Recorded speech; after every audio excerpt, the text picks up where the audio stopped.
Welcome.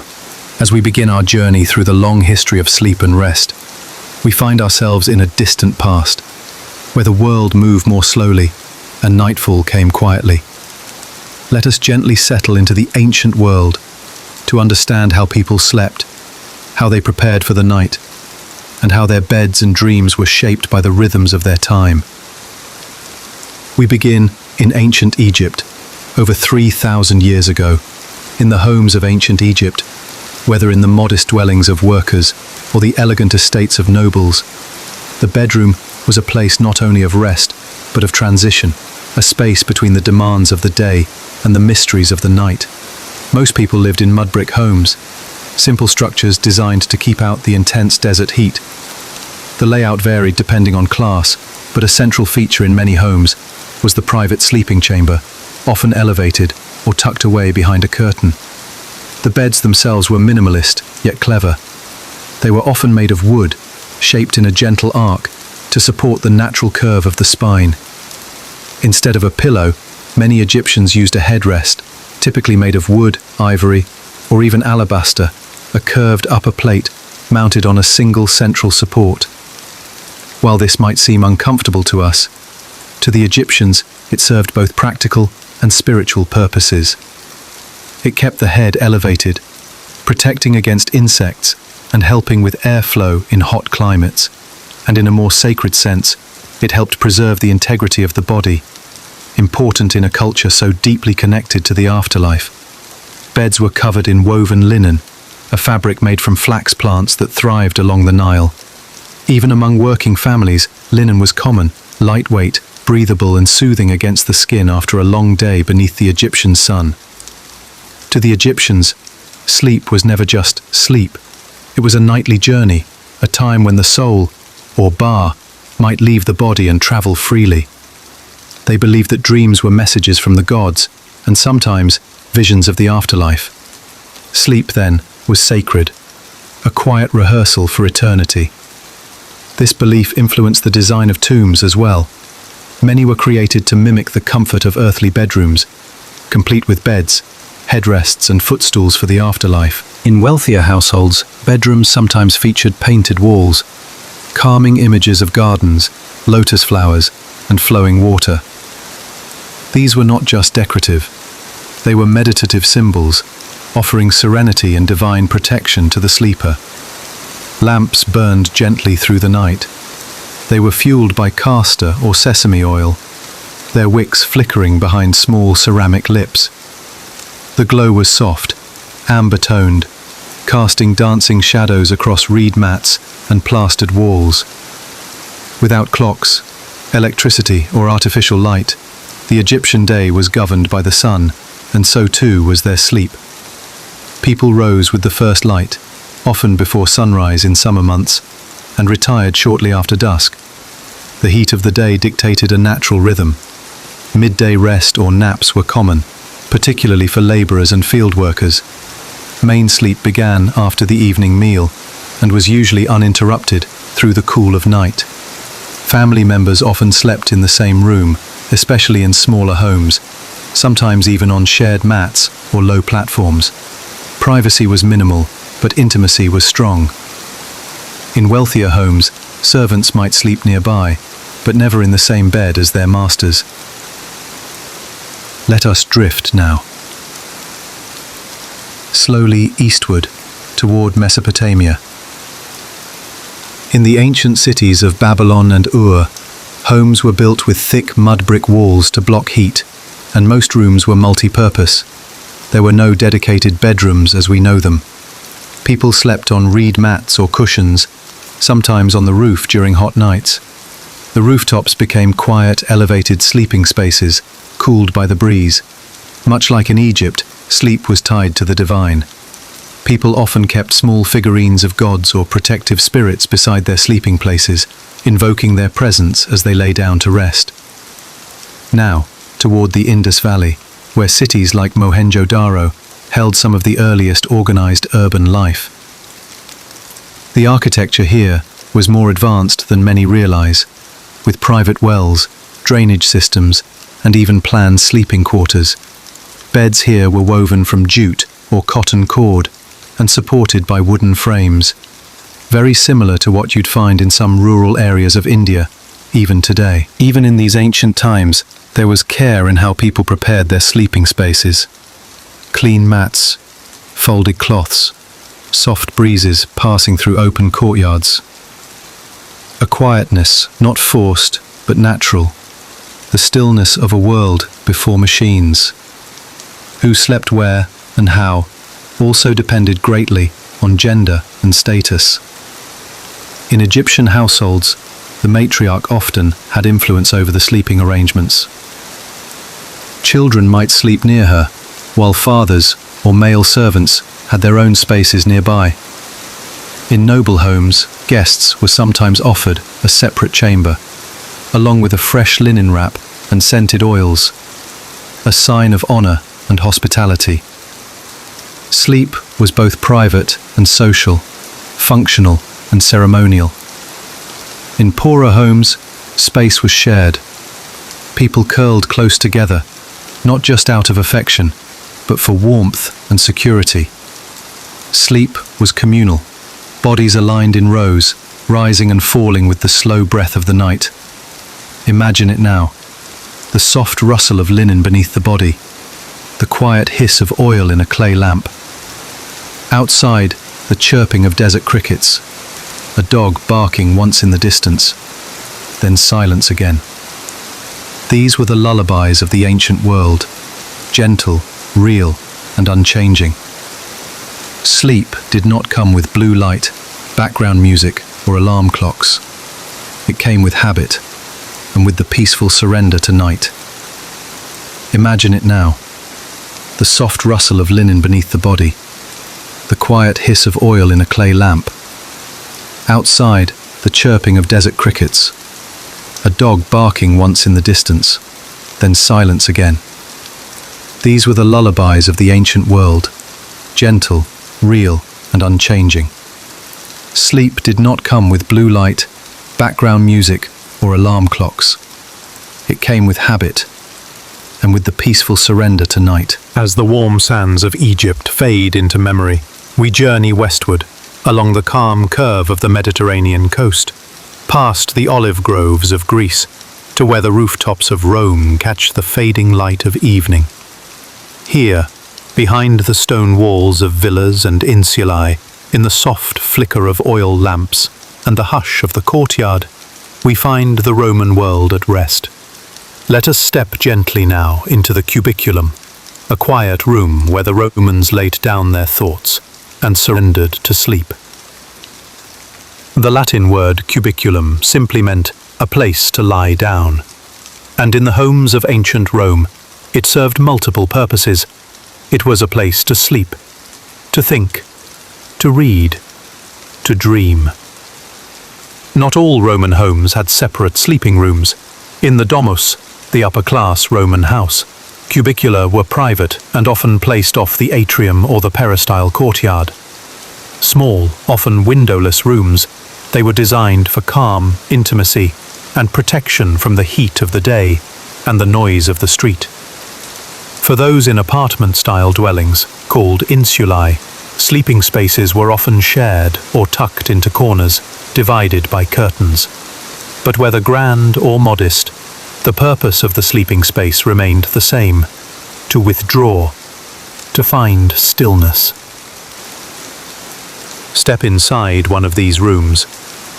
It is small, perhaps no more than 8 by 10 feet. The air is still, the stone walls cool to the touch. In one corner sits a lectus, the Roman bed. Beds varied in form and extravagance. For many, a simple wooden frame held a mattress stuffed with straw, wool, or feathers, covered in linen or coarse woolen cloth. More luxurious beds, owned by the patrician class, might be crafted from bronze, ivory, or even silver, adorned with rich cushions and dyed fabrics imported from the East. The legs of the bed were sometimes high, requiring a small step to mount. This height kept the sleeper above drafts and pests, and allowed for storage below. Unlike modern beds, Roman beds rarely included pillows in the modern sense. Instead, soft cushions or bolsters provided support. Near the bed, a lampstand would hold a clay oil lamp, its tiny flame flickering, fed with olive oil. A gentle, golden light that threw no shadows too deep. As night approached, a Roman prepared for sleep deliberately. The day's tunica was removed and replaced with a light linen robe or left aside entirely. Many Romans slept unclothed beneath blankets. Before bed, one might wash the face and hands with cool water poured from a basin by a servant or drawn from the household fountain. Some applied scented oils, lavender, myrrh or nard, to calm the mind. If literate, a Roman might spend the early part of the evening reading or reciting lines of poetry by Virgil or Ovid in hushed tones. Candles were uncommon. Oil lamps gave a steadier glow. As the light dimmed, so too did conversation. For wealthier families, a servant might draw the curtains of the room or lay an additional blanket over the sleeper as the night chill settled in. In more humble homes, these rituals were more sparse, but still gentle. The quiet extinguishing of a lamp, the soft whisper of a shared good night. To understand Roman sleep, we must also understand how the Romans thought about rest. Many Romans were steeped in Stoic philosophy. Thinkers like Seneca and Marcus Aurelius wrote of sleep not as an escape, but as a sacred interval, a time when the body renews and the mind reflects. In his Meditations, Marcus Aurelius writes, "When you arise in the morning, think of what a precious privilege it is to be alive, to breathe, to think, to enjoy, to love." But before that awakening, he believed in the value of gentle rest, of closing the day with intention. Sleep was a rehearsal for death, but not in a grim way. It was a daily reminder of the soul's need for peace and balance. Dreams, too, were considered powerful. The philosopher Artemidorus, writing in the 2nd century CE, compiled entire books of dream interpretation. He believed that the sleeping mind offered symbols, clues not just from the gods, but from the sleeper's own soul. Some Romans kept protective amulets by the bed, tiny carvings of Mercury for good dreams, or household gods called Lars for protection. The Roman night was long, but not always continuous.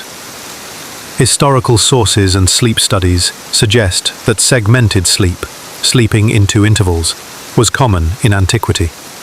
People often went to bed shortly after sunset, slept for 4 to 5 hours, then woke in the middle of the night for an hour or two, perhaps to pray, write, or converse quietly before returning to sleep until dawn. This first sleep and second sleep rhythm matched the natural cycle of darkness and the limitations of pre-electric light. During that middle interval, many Romans walked quietly in their gardens, visited household altars, or simply lay in bed, reflecting. It was not seen as insomnia, but as natural restfulness, a pause in the night for the soul to stir. Much like in Egypt, who slept in what bed, and with whom, reflected Roman social structure. In elite homes, the dominus, or master of the house, had his own cubiculum. His wife might have hers. Servants slept in simple quarters, often near the kitchen or stable, sometimes even under staircases. Children often slept together or near their mother's chamber. Slaves might sleep on straw mats, in hallways, or at the foot of their master's bed, ready to serve at a moment's call. In poor insulae, entire families often shared a single room. Privacy was rare, but even here, people sought comfort, folded cloaks used as pillows, bricks warmed in the fire, placed at their feet for warmth. Across all classes, sleep was a shared human ritual. The forms differed, the need did not. Imagine it now. The streets of Rome, finally quiet. The wine merchants have shuttered their stalls. The clatter of sandals has faded. In the alleyways, the occasional murmur of a night walker. But inside the home, a deeper quiet. The oil lamp hisses softly. A breeze rustles the curtain. From the atrium, the soft splash of water in a marble basin. Then, stillness. Even in a city of 1 million people, there were moments of deep quiet, fragile, flickering, sacred. The Romans may not have had blackout curtains or sound machines, but they had ritual, rhythm, and rest. The Roman world was vast, stretching from Britannia to the deserts of Syria. And yet, across that empire, the rituals of sleep had common threads. A low bed, a flickering flame, a space, however small, reserved for stillness. The belief that rest was part of life's cycle, not a pause from living, but a vital part of it. They honored sleep with discipline and with softness, with routines and philosophies, linen and lamp oil. And though the empire rose and fell, and cities burned and were built again, this nightly rhythm of lying down, of releasing the day, endured. As we leave the quiet cubiculum behind, we take with us a picture of Roman nights. Not grand, not dramatic, but thoughtful, calm, and enduring. As the marble halls of Rome fall away behind us, as columns crack and ivy creeps along the broken roads, we enter a different world, a world shaped by the rhythms of the church bell, the crackle of the hearth, and the simplicity of hand-woven cloth. This is the medieval night, a time of wooden beams and quiet prayers, of shared warmth, of stories whispered in the dark, and of sleep shaped by village life and sacred time. Let us slip now into this softer, humbler age. In much of medieval Europe, especially between the 9th and 14th centuries, most people lived in simple wooden or wattle and daub cottages, built with timber frames, mud, straw, and stone foundations. A single room might serve many purposes: cooking, eating, praying, and sleeping. There were few hallways, few divisions. Life was shared, and so was rest. Beds were often positioned close to the hearth, where the embers gave off just enough heat to ward off the chill of stone floors and thatched roofs. In colder climates, people placed heated stones wrapped in cloth beneath their covers, or even allowed small animals, like cats or lapdogs, to sleep in the bed, providing warmth. Privacy, in the modern sense, did not exist. And yet, the medieval bed was a place of comfort, of closeness, of whispered songs and silent night prayers. Beds ranged from straw pallets on the ground to elaborate wooden structures for the wealthy. Common folk slept on mattresses stuffed with straw, rushes, or wool. These were laid on the floor or atop wooden boards or rope-latticed frames. Bedding included homespun woolen blankets, often coarse but heavy and warm. In wealthier households, beds were elevated, made of carved oak or walnut. They might include a tester canopy and curtains, both for warmth and privacy. Fine linens were used, sometimes perfumed with lavender or rosemary. A feather-stuffed mattress might be layered over wool or horsehair. The wealthier the bed, the more it became a status symbol, elaborately carved, covered in tapestries, and often passed down as heirlooms. But across social lines, one truth remained. The bed was a cherished possession, and sleep, a brief reprieve from toil. Without electricity, streetlights, or digital distractions, medieval people lived by natural rhythms. They followed the solar and ecclesiastical clocks, the rising and setting of the sun, and the call of church bells. Most slept in segmented sleep, as in Roman times. First, sleep began after dusk, usually around 8 or 9 p.m. A middle period followed, wakeful rest, perhaps filled with prayer, storytelling, or intimacy. Then came second sleep, lasting until dawn or cockcrow. This pattern, deeply ingrained, was considered normal. The idea of 8 uninterrupted hours of sleep was foreign to the medieval mind. Night was not an enemy. It was a blessed interlude, protected by ritual and faith. In medieval homes, sleep was communal. A bed might hold a husband and wife, their children, a servant, even a visiting traveller or orphan. This was not seen as improper or awkward. It was practical. Warmth and safety were found in shared bodies, especially during harsh winters. In monastic communities, monks slept in large dormitories, called dormitoria, in simple beds with coarse woolen sheets. They rose in the darkness for matins, the night prayer, before returning to sleep. In castles, servants often slept in the halls or on trundle beds beneath the master's bed. Nobles, too, shared beds, not always for romance, but for political alliance or custom. Sleep was social, flexible, and always tied to the patterns of communal life. The medieval mind was deeply spiritual. Every part of life, including sleep, was seen through the lens of faith. Before sleep, many recited prayers, like the Compline, the final liturgy of the day. A common medieval bedtime prayer. Now I lay me down to sleep. I pray the Lord my soul to keep. Sleep was a time when the soul became vulnerable, a nightly rehearsal for death and resurrection. Dreams were interpreted as omens, warnings, or divine messages. It was common to keep a cross, a rosary, or a saint's relic near the bed for protection. Images of the Virgin Mary or Christ in repose adorned bed curtains and chamber walls. The fear of dying in one's sleep was real, so people sought to enter sleep in a state of grace.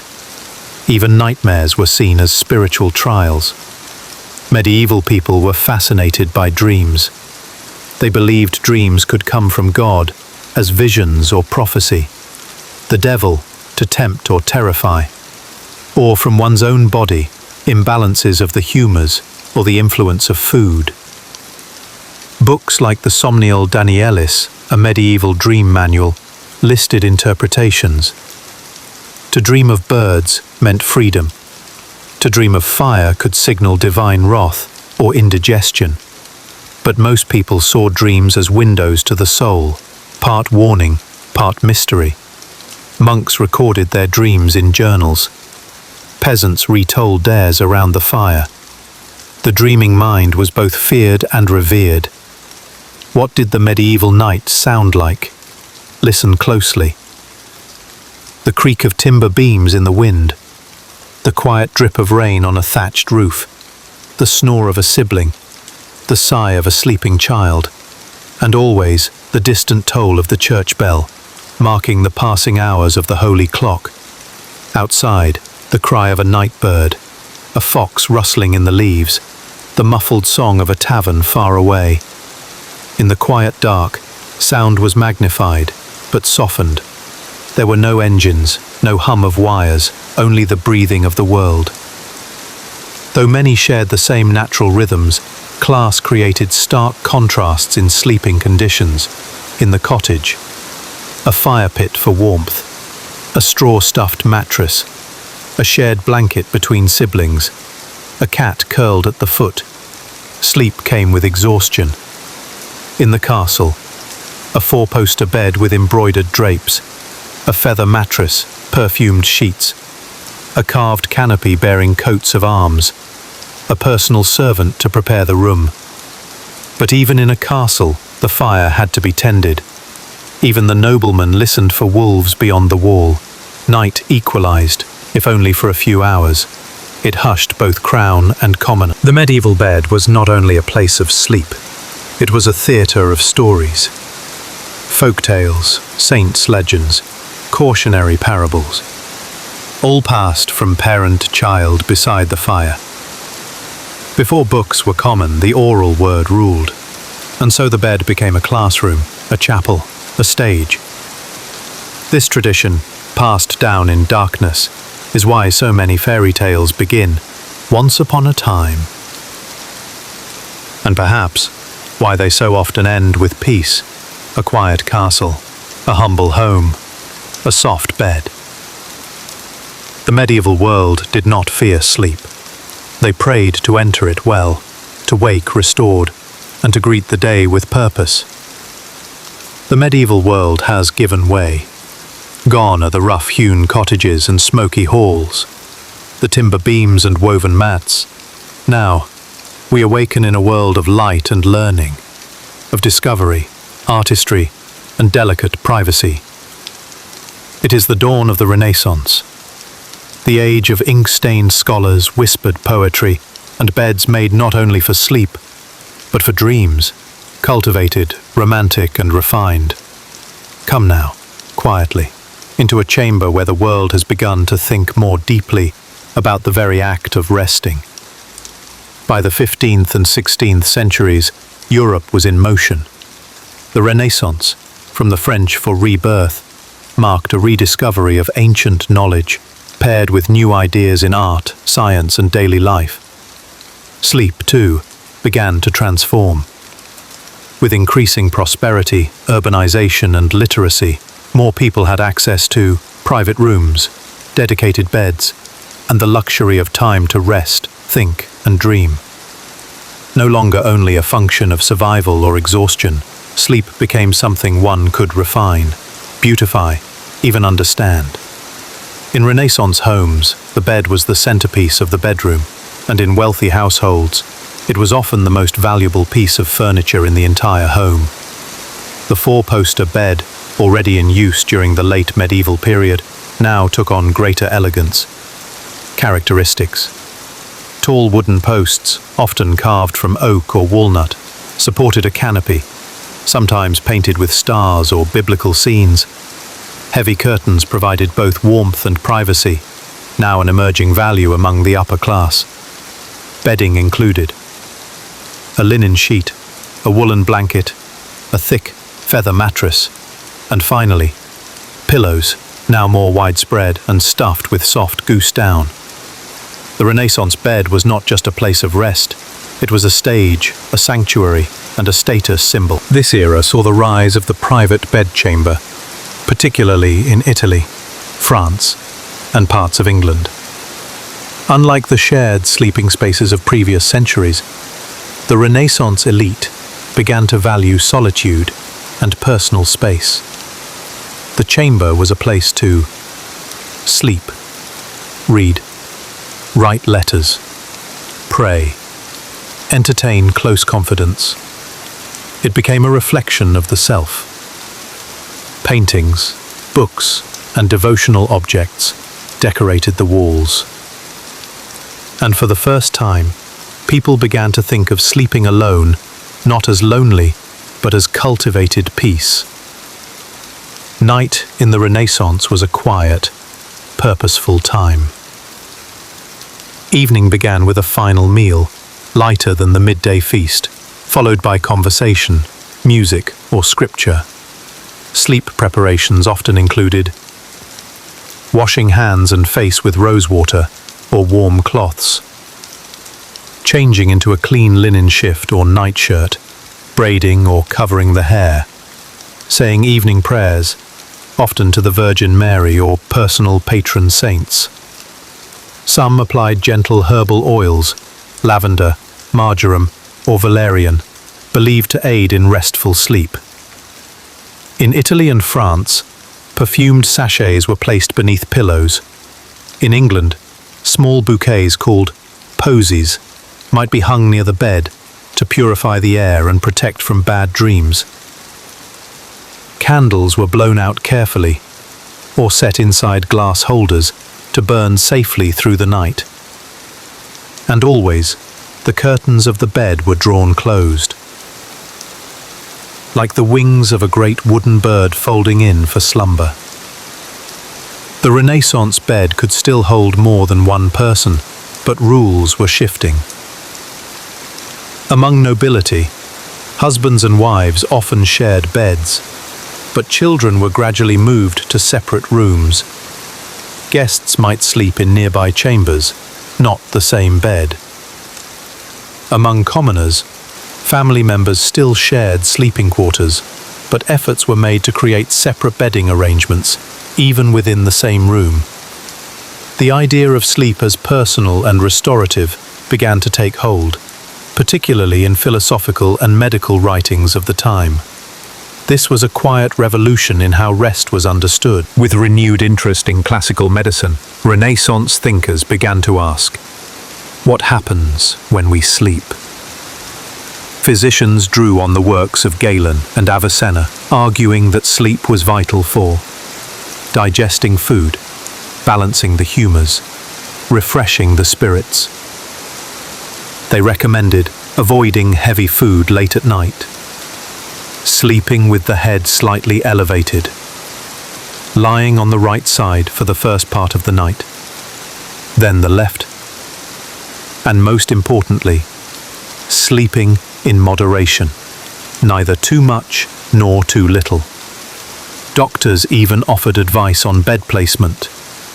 Avoid drafts and cold air. Face the head of the bed north. Let fresh air circulate, but cover the chest.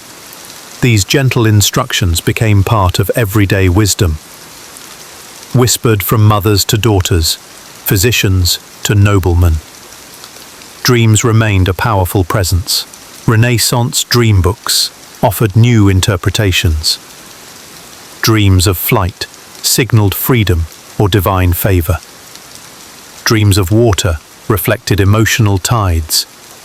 Dreams of animals, especially lions, serpents, or birds, carried spiritual significance.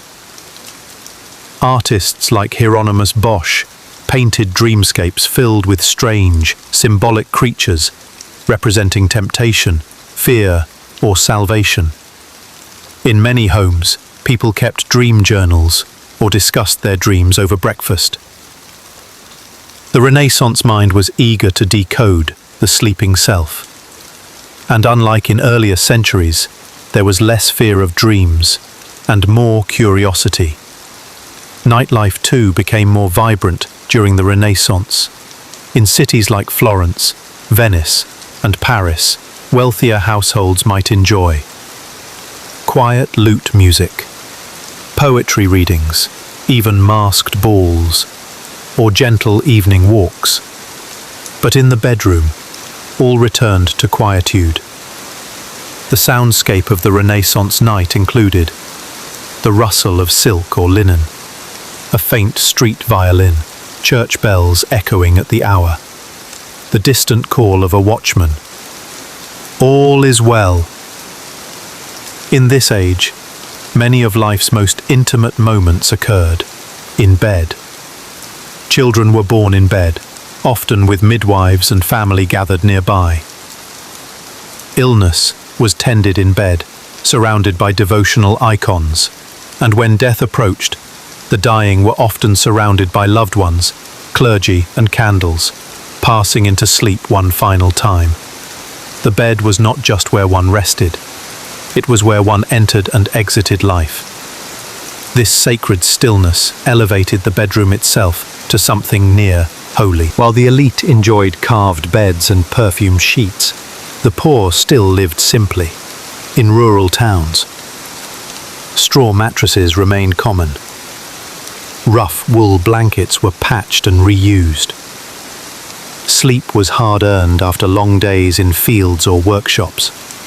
And yet, even here, people sought dignity in rest. Beds were swept and warmed. Blankets were folded with care. Night prayers were said, and dreams still came. Across all classes, people longed for rest and honored it in their own way. More than any previous era, the Renaissance encouraged inward thought, and the night became a canvas for that reflection. Writers like Michel de Montaigne meditated on dreams, solitude, and the mystery of consciousness. He wrote, "When I sleep, I forget all, but in dreams sometimes I remember what I did not know I knew." This idea That sleep revealed truths the waking mind missed became a fascination. Some even believed the dreaming self was closer to God. The Renaissance gave us more than paintings and cathedrals. It gave us space to wonder, to reflect, to seek out beauty in even the quietest corners of life. And what corner is quieter than the bed at midnight? The Renaissance gave us art and introspection, but now the world begins to move with purpose. The Enlightenment is arriving, a new age of clocks and calendars, of gaslight and growing cities. And with it, sleep is changing. Where once the stars alone dictated rest, now the hands of the clock take hold. Let us drift now into this transformative moment, where science meets softness, and the night begins to hum with quiet machinery. The 17th and 18th centuries were filled with ideas, questions, experiments, observation. Thinkers like Newton, Locke, Voltaire, and Kant sought to explain the world through reason, and in doing so, they began to observe sleep itself as a phenomenon, not just a given. Medical treatises explored sleep stages and cycles. Writers documented dreams with clinical curiosity. Philosophers debated the nature of consciousness and the value of rest. Sleep was no longer just divine or mystical. It became a subject to study. Yet even amid this scientific approach, bedtime remained a moment of peace, a ritual still wrapped in candlelight and quiet thought. One of the greatest changes in this era was the rise of timekeeping. Mechanical clocks had existed for centuries, but now they entered the home, small, personal, and precise. Pocket watches and mantel clocks became more common. Church towers rang the hour with new clarity. And for the first time, daily life became scheduled. This meant waking and sleeping at specific times, coordinating work hours and social calls, measuring productivity by the clock. Before, sleep was guided by the sun. Now, the tick-tick-tick of brass gears kept its own rhythm. This ushered in a growing tension between natural rest and measured time. By the Enlightenment, the bedroom was becoming more distinct and elegant, especially in the homes of the middle and upper classes. Typical features: wallpaper in soft patterns, floral, geometric, pastoral scenes. Wooden floors with small rugs beside the bed. Beds with carved headboards, linen sheets, and new materials like cotton. Small writing desks or vanities near the window. A chamber pot, tucked discreetly beneath the bed. 1 or 2 candlesticks, often beeswax or tallow. The bed itself remained central, still a canopy structure in many homes, though simpler than before. Curtains might still be drawn, especially in colder climates. But more and more, sleep was becoming a personal act, tied to individual comfort and schedule. For centuries, humans slept in darkness. Only the moon and stars, and the occasional fire or candle, lit the night. But now, artificial light began to spread. Candles became cheaper and cleaner. Beeswax was refined. Tallow improved. Candlesticks became common in middle-class homes. In urban areas, gas lamps appeared on streets by the late 1700s. Night no longer meant full darkness. And as light became more accessible, sleep shifted later. People stayed up reading, writing, conversing, attending salons. The night became longer, and sometimes busier. This gentle expansion of waking hours would soon blossom into the modern 24-hour cycle. But here, in the Enlightenment, it still moved slowly, politely, by flame. The Enlightenment also gave rise to the idea of evening society, especially among the educated middle and upper classes. The hours after sunset became prime time for literary salons, hosted by women known as salonières, where writers and philosophers gathered. tea and conversation by lamplight, quiet chess games, reading aloud from novels or moral treatises, family reflection or private journaling. Sleep did not vanish, but it now had companions, ideas, words, debates, laughter. In some homes, the evening stretched until midnight, and sleep began later, even if it still came in segmented form. Even as adult life extended further into the night, children's sleep remained structured. Bedtime for children was earlier, often just after supper. Routines might include washing hands and face with warm water, saying prayers or reciting catechism, reading from Aesop's fables, moral stories, or the Bible, tucking in with a handmade doll or stuffed figure. Parents stressed obedient bedtime habits, seeing them as a reflection of moral discipline. In wealthier homes, children might have a nursemaid or governess who oversaw these rituals. And though childhood was still brief and disciplined, there was tenderness in the sleep of the young. The Enlightenment saw an increased emphasis on individual space. Married couples often still shared a bed, but had separate bedrooms in wealthier households. Servants were increasingly housed in attics or adjoining quarters.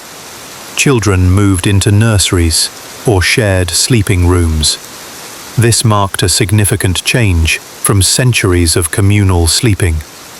Now, sleep was part of the idea of the autonomous self, a space to reflect, restore, and be alone. Even as families remained connected, sleep became more private than ever before. Enlightenment physicians offered new guidance on healthy sleep. Common advice included avoiding excessive indulgence in sleep, keeping rooms well aired but not drafty, eating lightly at night, sleeping 7 to 8 hours, with a preference for early rising. Moralists tied sleep to virtue. Rising early was linked to discipline and industry.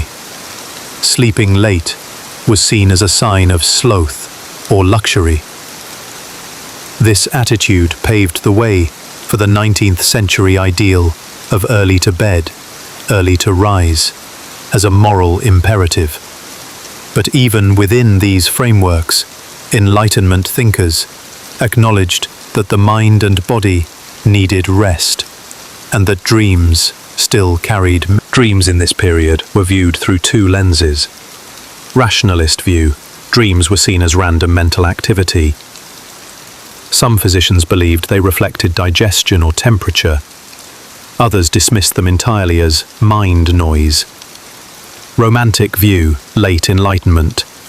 Influenced by poets and early Romantic thinkers, dreams were expressions of emotion, yearning, and unconscious desire. Writers like Jean-Jacques Rousseau and early Goethe saw dreams as a return to inner truth. Thus, dreams still occupied a space of wonder, even as science peered closely at their cause. The Enlightenment night was quieter than modern life, but busier than the medieval past. In the city, street cries from late vendors, watchmen calling the hour, horse hooves on cobblestones, distant music from a ball. In the countryside, crickets and owls, the creak of timber, a neighbour's voice through thin walls, and always the clock, the slow tick, the occasional chime, marking time, even as the house slept. Silence became something one noticed, a canvas for thought or for slumber. In the 18th century, many people still died in bed. The good death involved being surrounded by family, a priest or pastor giving last rites, candles lit, prayers whispered, and the final breath taken beneath one's own coverlet.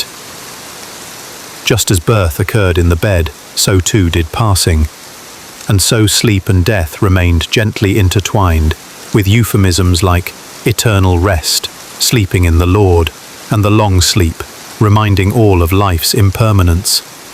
The Enlightenment brought light to the dark, but even it could not fully dispel the night.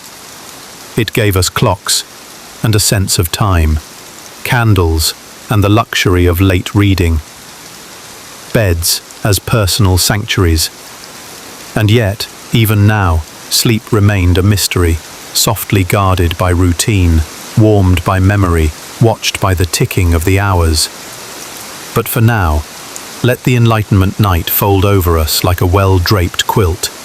Let the clock tick, the candle fade, and the dreams quietly gather. Once, the night moved slowly, guided by stars, candles, and whispered prayers. But now, the night is no longer safe from the clock.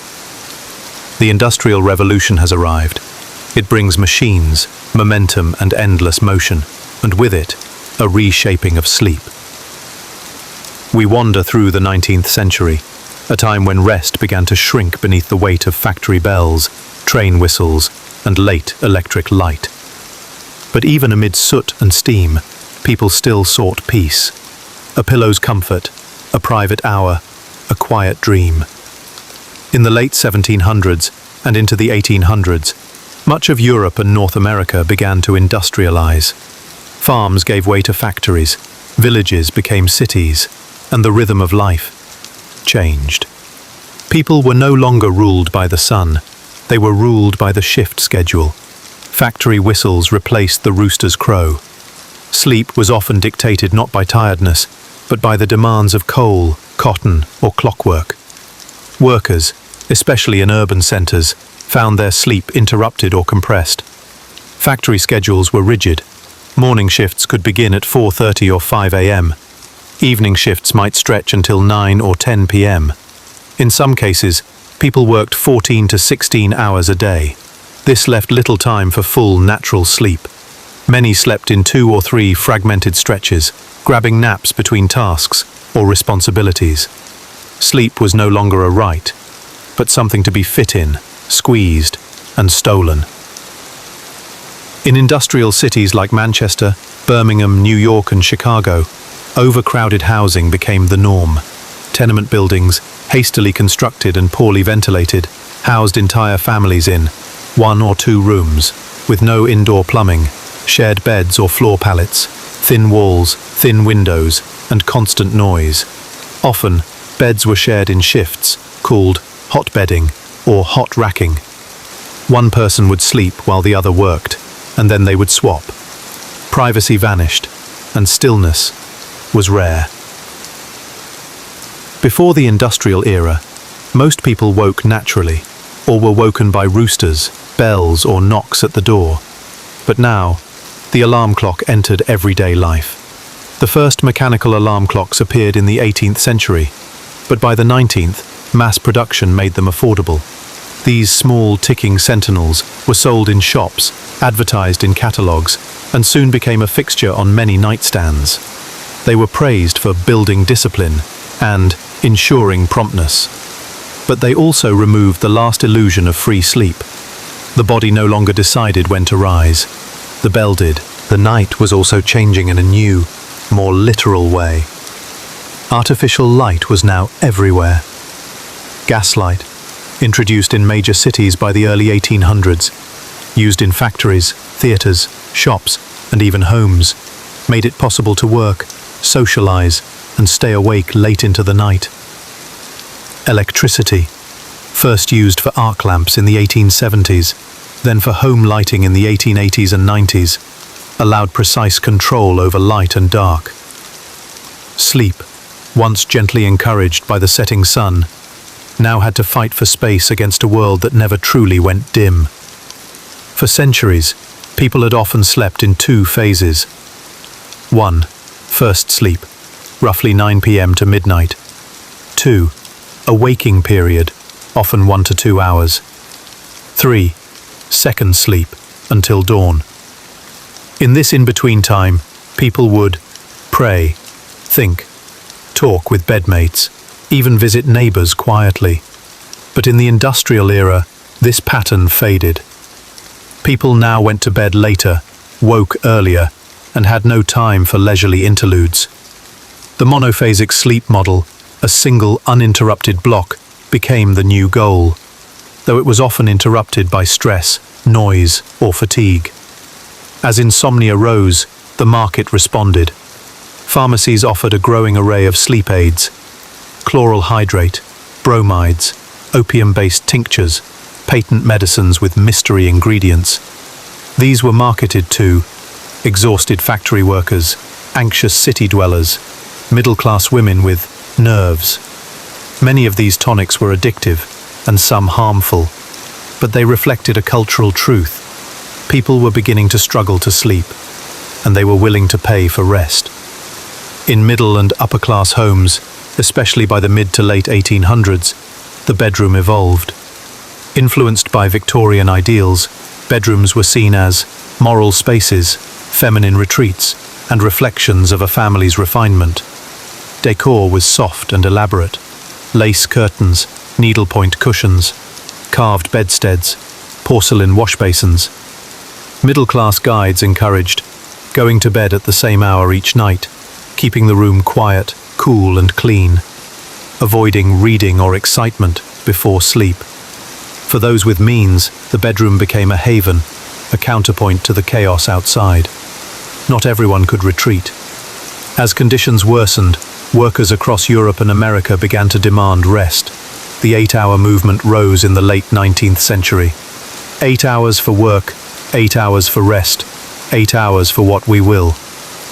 This slogan recognized that sleep was being stolen and needed protection. Strikes, unions, and public debates began to center not only on wages, but on time. The right to sleep became a political issue. The expansion of night shifts, particularly in railroads, factories, and hospitals, created a new class of sleep-deprived workers. These night men and women often suffered fatigue, poor health, loneliness, disrupted circadian rhythms. Doctors began to recognize sleep debt, though not by that name. Writers, too, noticed. Charles Dickens described foggy, sleepless London nights. Emily Dickinson wrote of insomnia with tender melancholy. Walt Whitman walked the streets of New York after midnight, observing its strange beauty. The night had changed, and not everyone could keep pace. As sleep grew more elusive for adults, parents turned their focus to children's rest. Victorian child-rearing manuals stressed strict bedtimes, silent bedrooms, woolen nightwear, no play or stimulation before bed. Children were tucked in with lullabies, prayers, and books like The Child's Garden of Verses. Sleep was framed as training for discipline, health, and godliness. Though the world outside roared with machines, the nursery still whispered softly. Despite, or perhaps because of, these tensions, dreams remained powerful. Some viewed them as escapes from a grinding world, windows into the self, or signals from the unconscious, soon to be studied more deeply by Sigmund Freud. In this period, dreams appeared in romantic poetry, psychiatric journals, spiritualist writings, and the early seeds of psychoanalysis. The industrial world chased order, but the dream world remained free. The 19th century gave the world motion, but in doing so, it took away much of its stillness. The factory floor, the glowing bulb, the alarm clock, all pressed against the sacred hours of rest. And yet, people still closed their eyes. They still dreamed of meadows, of silence, of peace. The human body, even amid iron and steam, still asked, "May I rest now?" And the answer, whispered between factory bells, was, "Sometimes." The 20th century arrived not with candles, but with circuits. In earlier centuries, night was marked by starlight, prayer, or the hush of footsteps on wooden floors. But now, the night glowed with neon, it buzzed with electricity, and sleep, once a given, became elusive. Now we wander through the modern age, an era shaped by war, technology, medicine, and media, to see how sleep was reshaped again. and how we, at last, began to miss it. The early 20th century was fractured by global conflict. World War I and II brought air raids and sleepless nights in shelters, overnight shifts in munitions factories, soldiers sleeping in trenches, on trains or wherever they could. Sleep became functional, a survival tool rather than a sanctuary. When peace returned, especially after 1945, people longed for routine, normalcy, and quiet. The post-war decades, particularly the 1950s, became a time of rebuilding, not only homes and cities, but bedrooms. With rising prosperity in post-war America and Europe, the bedroom changed again. It became a personal sanctuary, a place of decor and self-expression, not just a space to sleep, but to read, watch television, dream. Suburban homes grew larger. Children had their own rooms, and sleep, once communal, became ever more individualized. The classic 1950s master bedroom featured matching bed frames and nightstands, pastel bedding, soft carpet, a small black and white TV or radio, a clock with glowing red numerals. Everything was built for comfort, yet sleep began slipping through the cracks. Despite, or perhaps because of, modern comforts, insomnia rose steadily. Why? The reasons were many. Artificial light delayed melatonin release. Work schedules extended into the night. Caffeine, alcohol, and tobacco became staples. Television and radio filled quiet hours with stimulation. Urban noise, cars, sirens, neighbors, disturbed sleep.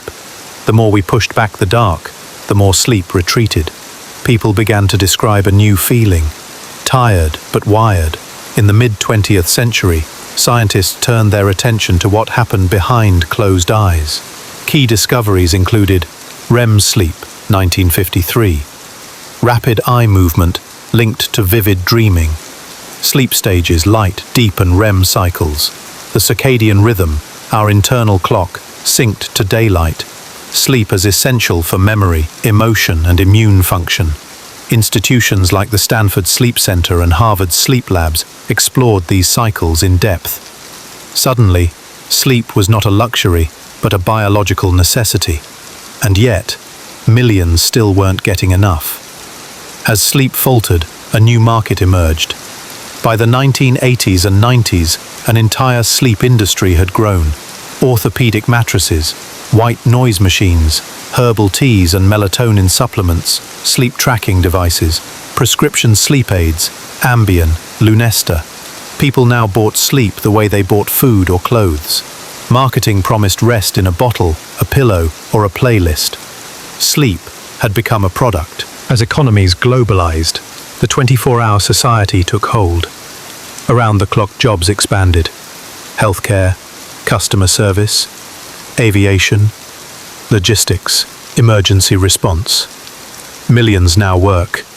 Graveyard shifts, 11 p.m. to 7 a.m., rotating shifts, or on-call schedules that blurred day and night. Sleep became fragmented, uncertain, and deferred. Shift workers were often chronically tired, prone to heart issues and depression, misaligned with natural circadian rhythms. And yet, cities never slowed. The lights stayed on, the phones kept ringing. Television, once a novelty, became a nightly ritual. By the 1970s and 80s, families watched the evening news together. Children had Saturday morning cartoons, late-night talk shows, stretched to midnight and beyond. Television comforted and entertained, but it also kept people awake. Later, the arrival of computers and smartphones only intensified this. Screens emit blue light, suppresses melatonin, delays sleep onset, triggers brain activity. Even in bed, people now scrolled, streamed, and refreshed.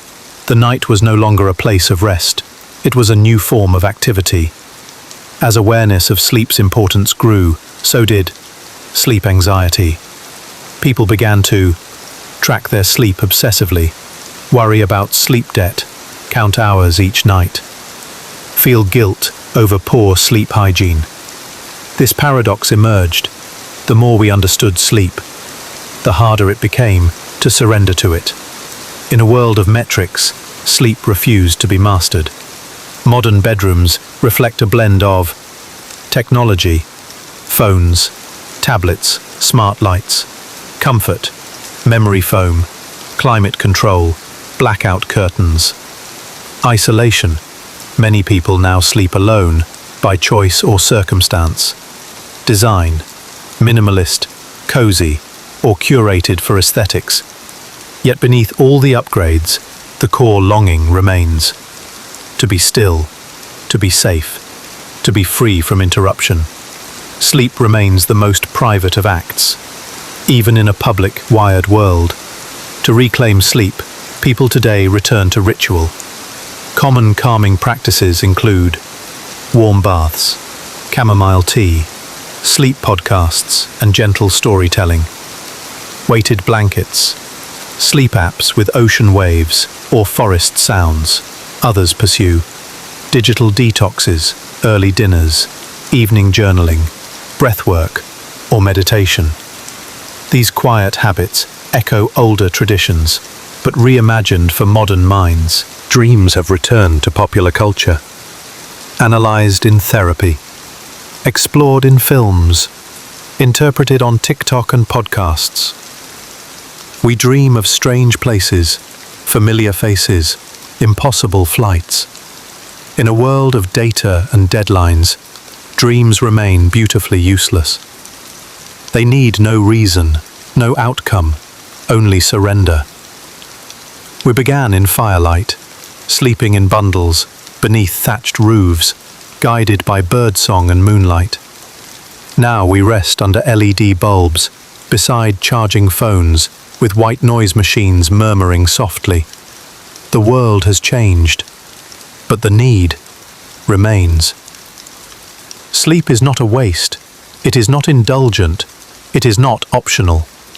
It is the gentle silence at the heart of every day, the sacred pause, the still past, still present.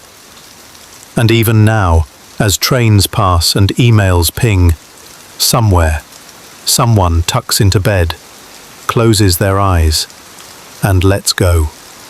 So now, dear listener, we've walked the long and quiet path, from ancient firesides to electric bedrooms, from dream-sharing huts to solitary sleep.